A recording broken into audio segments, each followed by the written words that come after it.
Ha, iki ya da oluyor. Ayağım oluyor, meşke. Ova.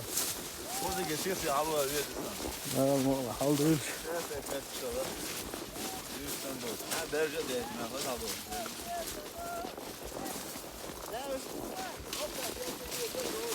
Ha? Ne olmuş ya? Böyle patarım sana gelir ya.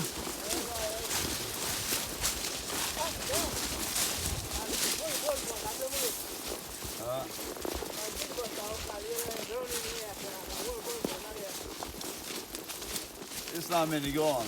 Ema eğilim. Şitan bahsi ya siyah. Murti çoğal bu. Doğru işi var. Doğru temi arıyor onu.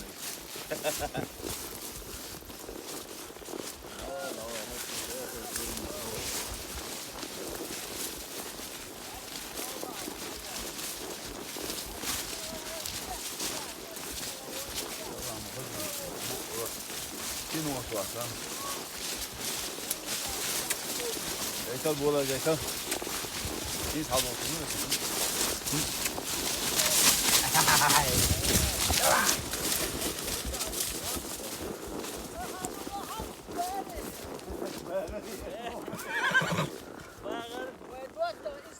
Maşallah. Hiç avda değil. Vada diye şuluyor. Bu da vada diye şuluyor. Avda. Bu bak tu hokçu. İdu.